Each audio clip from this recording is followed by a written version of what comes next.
우리가 이렇게 많은 작품들을 볼수록 그 안에서 나의 취향과 내가 이걸 왜 좋아하는지 그 이유를 찾아낼 수 있어야 됩니다, 여러분.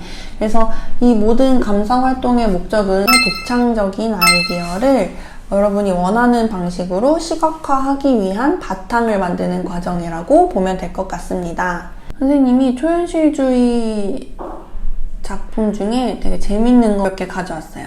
자, 이 작품은 히에로니무스 보스라는 작가의 작품입니다. 이 작가는 3개의 나무 판넬을 이어 붙여가지고 연작화를 많이 그렸어요. 그 중에 가장 유명한 작품이 지금 보고 있는 이 세속적 쾌락의 동산이라는 작품입니다. 자, 왼쪽부터 볼게요. 왼쪽 첫 번째 판넬에는 아담이랑 이브 그리고 동물들을 그려가지고 낙원의 모습을 묘사했어요. 보면은 낙원이긴 낙원인데 먼 미래에나 좀 볼 수 있을 것 같은 그런 신기한 풍경이에요. 이 작가가 1450년경에서 1516년까지 살았던 작가인데 지금 봐도 굉장히 좀 미래 공상과학 영화에서 나올 것 같은 그런 장면들을 엄청나게 많이 그렸습니다. 그래서 계속해서 좀 신기하게 느끼면서 볼 수 있는 작품들인 것 같아요. 자, 그리고 두 번째 판넬을 보면 여기에는 어떤 세속적인 쾌락을 쫓는 모습들을 그리고 있습니다. 그래서 벌거벗은 모습의 사람들이랑 그리고 뭐 과일, 꽃, 동물, 물고기 뭐 이런 소재들을 통해서 묘사를 한 것을 볼 수가 있어요. 그리고 세 번째 마지막 판넬에는 어두운 배경이랑 또 어떤 형벌을 받고 있는 사람들을 묘사를 해놔서 작품의 스토리를 마무리를 했습니다. 양쪽 판넬을 덮으면 이 뚜껑이 되는 판넬의 바깥쪽에는 신이 지구를 창조하는 모습을 그려 넣었어요. 그래서 이런 연작을 많이 그렸던 작가인데 이 작가는 작품의 날짜와 서명을 기입하지 않았다고 해요. 그래서 우리는 작가가 살았던 시기를 이제 통해서 이 시대에 살았던 작가이구나, 이 시기쯤에 그려졌을 작품이구나, 이런 식으로 우리가 그냥 유추해 볼 수 있는 거죠. 근데 1450년이면 지금부터 몇 년 전이야. 근데 이런 시기를 고려했을 때 이 히에로니무스 보스라는 작가는 진짜 엄청난 상상력이랑 또 그거를 이제 시각적으로 옮기는 그런 표현력이 진짜 대단했던 작가인 것 같아요. 그래서 볼 때마다 좀 감탄하게 되는 작품인 것 같습니다. 자, 우리 방금 추상미술 용어 4가지를 한번 찾아봤잖아요. 그것처럼 선생님이 또 두 번째로 준비했어요. 초현실주의 표현기법 4가지를 준비해봤습니다. 첫 번째, 자동기술법. 두 번째, 대페이즈망. 세 번째, 데포르마시옹.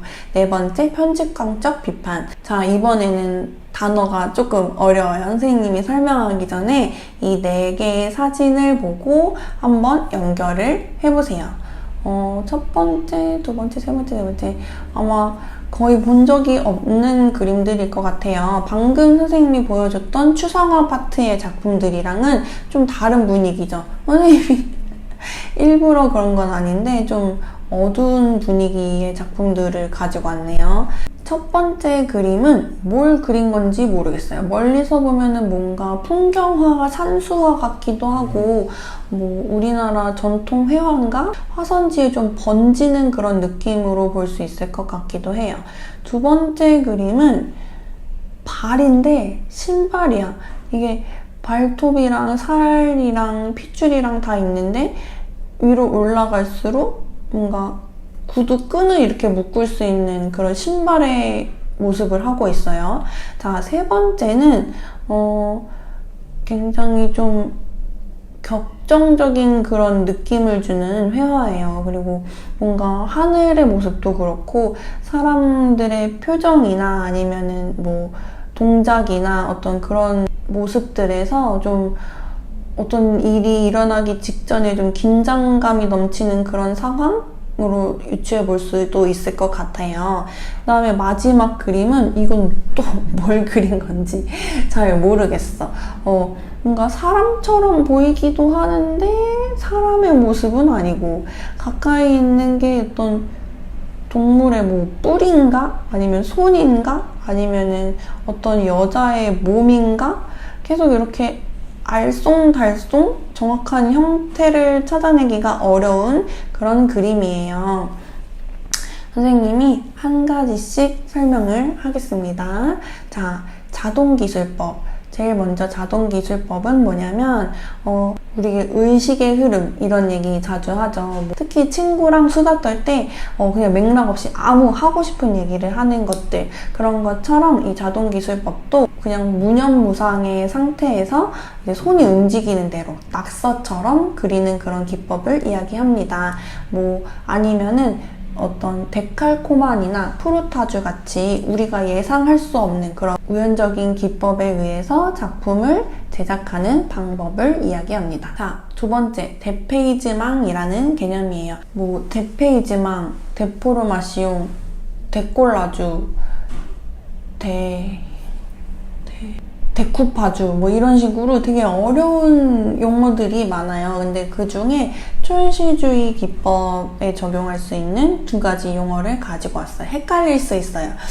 데페이즈망은 우선 뭐냐면 대상의 본래 위치가 아닌 낯선 장소에 놓거나 조합시켜서 원래의 용도나 의미 또 기능을 상실하게 만드는 그런 기법을 이야기를 합니다. 그래서 어울리지 않는 두 가지 사물을 합치거나 어떤 공간 안에 있으면 안 되는 그런 대상을 집어넣음으로 인해서 낯선 감정을 느끼게 하는 거죠. 그래서 이런 작품, 데페이즈망을 사용한 작품을 보면 좀 충격적이거나 아니면 신기하거나 이상하거나 아니면 되게 재밌거나 흥미롭거나 이런 좀 초현실적인 환상을 불러일으키는 작품들이 많아요. 이 작품은 우리가 잘 알고 있는 르네 마그리트의 작품인데, 이 마그리트의 작품들을 보면은 낮과 밤이 동시에 이제 존재하거나 하늘에서 사람들이 이렇게 비처럼 쏟아지거나 이런 식으로 그 사물이 있으면 안 되는 장소에 위치해 있다든지 실제로 일어난다면 꽤나 잔인할 이런 사람의 발과 신발을 합쳐서 제시한다든지 이런 좀 신선한 충격을 줄 수 있는 그런 소재들을 많이 사용하고 있습니다. 자, 세 번째로는 데포르마시옹이라는 개념이에요. 선생님이 가지고 온 사진에 보면은 사람이 사실 이렇게 길쭉길쭉하고 흐물흐물할 수가 없어요. 이거는 실제 사람의 그런 인체를 관찰하고 그렸다기보다 작가의 그런 내면 세계나 아니면은 감정들을 효과적으로 전달하려고 인체를 좀 변형시켜서 제시를 한 걸로 볼 수가 있죠. 그래서 데포르마시옹은 그런 것처럼 대상의 특정 부위를 강조하거나 아니면 왜곡시키거나 변형하는 것을 이야기합니다. 우리가 잘 알고 있는 이 빌렌도르프의 비너스도 데포르마시옹 개념을 적용했다고 볼 수가 있어요. 왜냐면 이 조각상을 만든 사람들은 어떤 풍만한 그런 여성의 신체를 굉장히 아름답다고 생각했기 때문에 이런 조각을 만들었는데, 실제로 이런 3등신의 비례와 이렇게 뚱뚱한 몸을 가지고 있는 인체는 사실 현실적으로 말이 안 돼요. 그냥 그들이 생각하는 미의 기준을 인체의 어떤 과장과 변형을 통해서 표현을 한 거죠. 자, 이 작품은 보면은 이제 마리아가 안고 있는 아기 예수의 몸을 한번 보세요.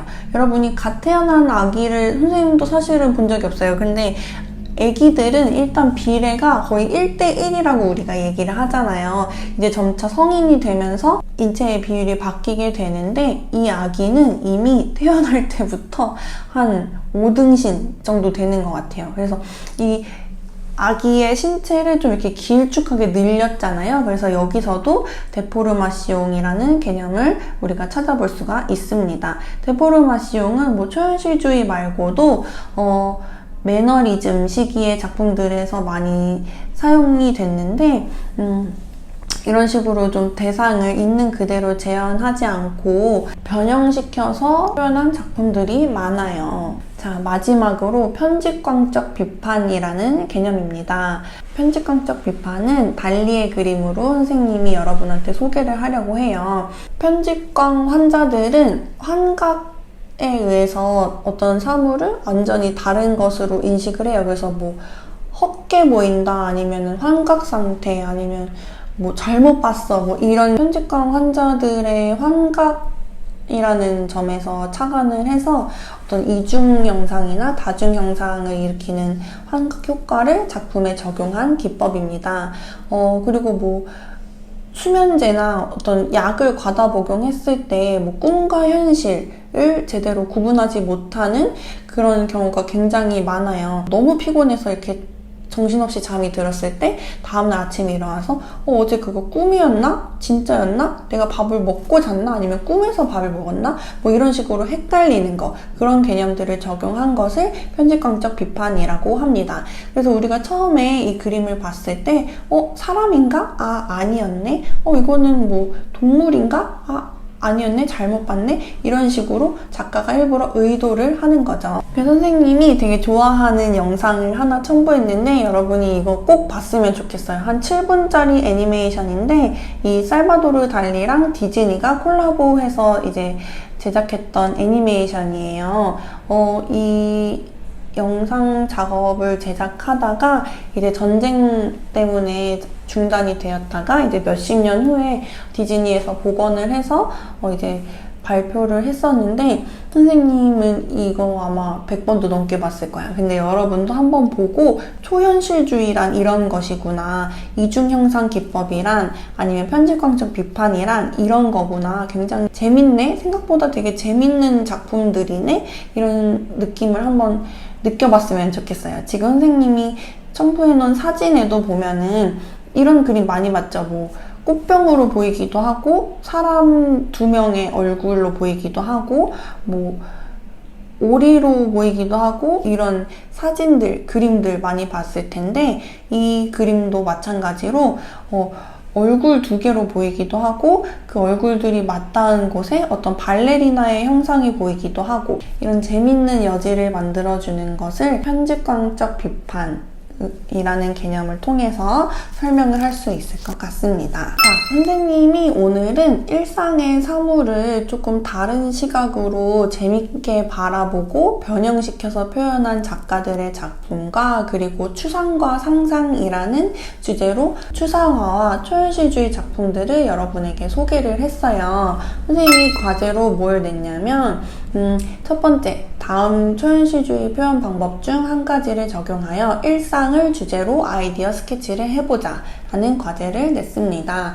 여러분이 아까 선생님이 잠깐 말했던 것처럼 내 주변 환경과 그리고 나의 새로운 모습들을 한번 찾아보는 과제를 했으면 좋겠어요. 그래서 우리가 이 감상 활동들이 여러분의 독창적인 아이디어를 시각하기 위한 밑바탕을 만드는 작업이라고 선생님이 얘기를 했었는데 그 주제는 나가 될 것 같습니다. 그래서 우선 나와 내 가까운 이제 주변 환경을 한번 새로운 관점으로 탐색해 보는 거죠. 그래서 뭐 남들이 몰랐던 나의 모습이나 아니면은 내가 혼자 몰래 생각하고 있었던 생각들, 그런 것들을 메모를 해보고 이 4가지 개념 중에 하나를 선택해서 시각적으로 아이디어 스케치를 해보는 작업이에요. 그리고 두 번째 과제는 선생님이 이것도 양식을 첨부해 놨는데 나에 대해서 설명하는 과제입니다. 이 과제는 제가 당연한 얘기지만 저만 볼 거예요. 그러니까 여러분이 좀 솔직하게 작성을 해도 되고, 그리고 3학년 미술 창작이다 보니까 여러분의 진로 진학 방향이랑 이제 따로 완전히 별개의 수업을 하기보다는 좀 연결시켜서 수업을 하려고 해요. 그래서 이렇게 나에 대해서 한번 생각해보는 시간을 가지고 그걸 바탕으로 작품 활동을 할 수 있었으면 좋겠어요. 그래서 이번 주는 과제가 총 3개예요. 첫 번째, 이 초현실주의 표현 기법 중 하나 적용해서 아이디어 스케치하기, 두 번째, 나에 대해서 써보기, 세 번째, 나라는 주제로 마인드맵 해보기, 이렇게 해가지고 제출을 하면 이 아이디어와 이 메모들을 바탕으로 이제 작품 활동을 해보려고 해요. 여러분 오늘도 수업 듣느라 너무 수고했고요.